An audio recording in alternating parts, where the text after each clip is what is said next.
Well, good people, since we can't go to CES, CES comes to us. Phanteks is first. This case is so new, it doesn't even come in its own box. Oh wait, it does. This is the new Eclipse P200A. Let's check it out.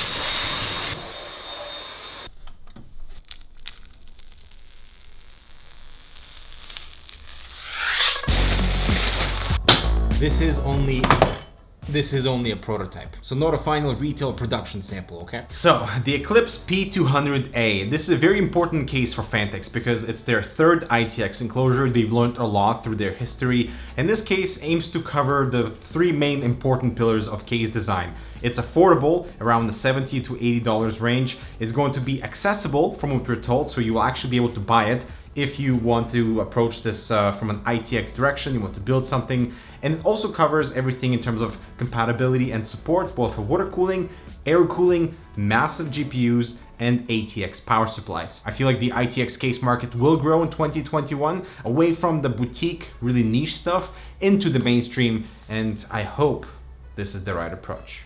It is finally here. Your screen enemies are not ready. Listen to this. The new SteelSeries Airox 3 wireless and wired mice. Super lightweight for deleting heads and cool shell design too. Super mesh USB-C cable with fast charging, insane battery life up to 200 hours, dual wireless connection for flexibility. The mouse is IP54 rated for water and dust resistance. The TrueMove sensor is incredible with switches of up to 80 million clicks. I mean, come on, give the hand what it wants. Check out the new SteelSeries Airox 3 mice down below.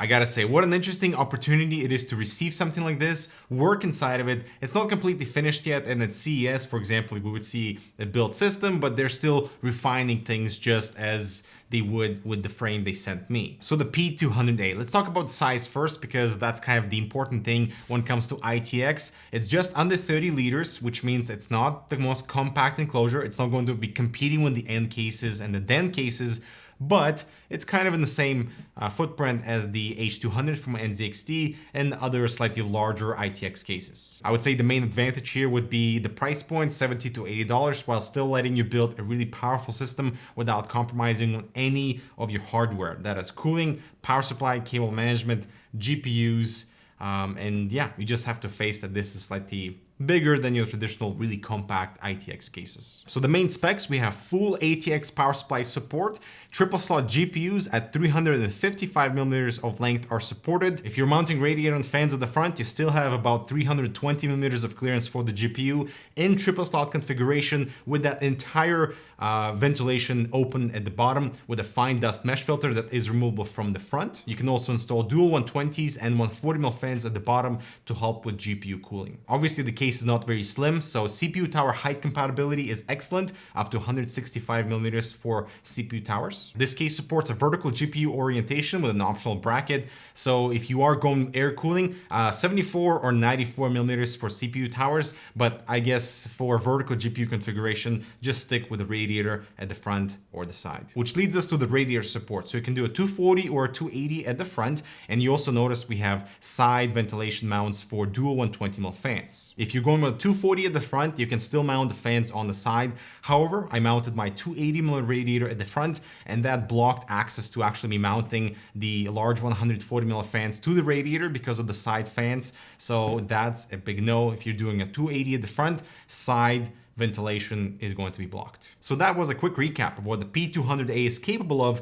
Now let's talk specifics. So the exterior obviously has a familiar look to the Eclipse series. It's like a mini-me version of the P360A. Not sure about color variations yet, but the hallmark of any A series of Eclipse cases obviously is that perforated high-performance mesh front panel. It has 1mm ventilation cutouts, and that also acts as your dust filter. So not only does it allow good airflow to pass through, but you don't need an additional layer behind it for dust filtration. The front I/O is at the bottom attached to the frame, so you can remove the front panel to access that bottom dust filter without needing to deal with all the cables. Love that. Two USB 3 ports, a Type-C, which is 10 gigabits per second, which is awesome, combo audio jack, and two buttons for your illumination. I love the simple lighting implementation on all Phanteks enclosures. So one changes the mode, the other changes the color. You can connect other accessories to it, like I have done with the Glacier One all-in-one cooler. So the actual pump head is now connected to the case lighting. I don't need to route that separately into my motherboard, although that is an option, as a 5-volt addressable header is available if you want to control everything with your motherboard. And the power button is at the top, illuminated with the rest of the case lighting. We don't know how many fans the case will come with, but right now we have the 2 at the front, nothing at the back, which can support the 120mm fan exhaust, which is fantastic. The side panel here is glass. Apologies for all the fingerprints, and it's attached with 2 pegs at the top, so completely toolless design, and there's also a little cavity in the frame into which you can pop out the glass easily. We also have this prototype solid panel with mesh at the bottom, and I'm surprised not to see any fan mounts, because that would be kind of cool for that to come back. I mean, especially because we have a power supply at the top, you know, it's very old school. But here, this mesh is the same high performance 1mm design that goes over here like this and kind of gives the GPU a bit more breathing room. And I have done some temperature testing. We'll cover that later. And obviously, since the case supports the optional side fan mount, the rear panel has the same high performance mesh covering that entire space. So moving on to the interior, since we have the power supply at the top, we have no other ventilation at the top. It's just a simple solid panel. This case layout allows for 3 things: radiators at the front, side fan mounts, and radiators as well, and also opening up that entire bottom section for GPUs. Now for storage, we have 2 plastic SSD caddies that go instead of the side fan mounts. We also have a single bracket behind the motherboard with 2 SSD mounts. And you can also mount 4 3.5-inch drives instead of the side fan mounts if you have the HDD caddies. And now let's get to specifics with cooling. I mentioned the 165mm for the CPU tower clearance, which is fantastic if you want to go all air cooling. Install 2 fans on the front for intake, 1 CPU heatsink, install another rear fan, probably not needed though because it's so close anyway, and you have a really capable airflow ITX system. If you are going with a vertical GPU, you kind of have to keep in mind CPU tower limitations, 74 and 94, depending on which of the 2 locations you have the GPU mounted, which still supports triple slots, and there's still plenty of space between the GPU in vertical orientation and the tempered glass side panel, so don't even worry about cooling whatsoever. Just be aware of the compatibility issues with riser cables right now. We've done a full explained video. Check it out over here when you're dealing with Gen 4 devices and the riser cable is not PCIe Gen 4.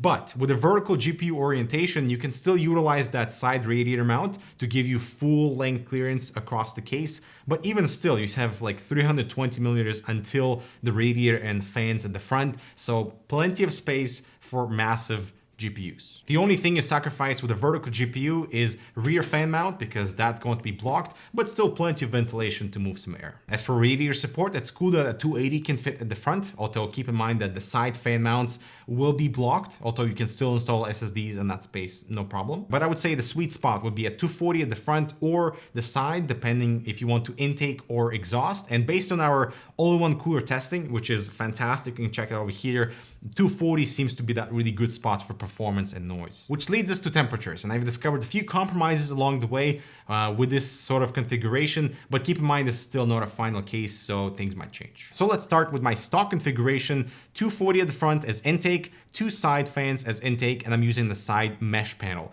Temperatures are fine for the CPU, but the GPU is really toasty. And then they popped in the glass panel with the same configuration, and that increased my temperatures by 1 degree. So the mesh panel does actually do something. I then removed the front panel and nothing changed, which shows just how good that front panel mesh is. I then rotated the side fans to exhaust air, and that helped with GPU temperatures a little bit. I then decided to add the rear exhaust fan instead of the side intake or exhaust, and that also didn't do much. The CPU is totally under control, of course, but the GPU is getting all that hot air from the radiator, and that's an issue. So that's when I decided to rotate the front AIO to exhaust air from the case, and only then we saw the GPU drop in temperatures quite significantly. But in doing so, the CPU temperature rose by 7 degrees. Now, when we compare the P200A across my entire ITX stack, you can see I get the best CPU temperature, and that is because we are intaking cool air from the outside, but we're also sacrificing a lot on the GPU temperature because all that heat is just meddling around. Once we rotate the front AIO to exhaust air, only then we get comparable CPU and GPU temperatures versus everything else that's available. And again, one of the reasons why we get the best CPU temperature in the stock configuration with intake here is because all other ITX cases have the radiator as exhaust on the interior. So obviously that makes sense. When we switch things around, it falls in line with what I was getting with other ITX enclosures. And the last thing when it comes to cable management, I mean, for a case this size, don't expect any challenges. Just take your time. And I mean, you can see at the front here, the case is absolutely beautiful, nothing sticking out, even though, you know, the power supply is not in its own chamber. All the cables exit just fine at the back. And if I rotate this, you can see just how much room we have at the back, so the panel can just close fine. I love these metal little brackets that hold that main cable channel in place so they don't bulge out. I love the small lip at the bottom to hide all your cables, and there's plenty of space beside the power supply so you can bulge all your cables so they don't have to be visible on the interior. Brilliant. The only thing I would recommend to Phanteks is to add a thumb screw mount so you can actually secure the side panel in place, because you might encounter some bulge, and the panel itself, because it's steel, might not be completely flat, it might be slightly warped. So as you can see in my sample, it doesn't close completely flush. So that is the P200A. Really excited about this ITX enclosure, not just because of the compatibility for cooling GPUs, ATX power supplies, and all your cable management, but it's supposed to be affordable, $70 to $80, and accessible. So you're able to buy it and still build a really cool ITX machine in it. So thanks for watching. I'm Dmitry. Let me know what you think of the P200A in the comments below. Check out this other relevant content. Subscribe for more, and I'll talk to you in the next video. This was a really interesting CES content to shoot at my house, but yeah, really cool to work with these.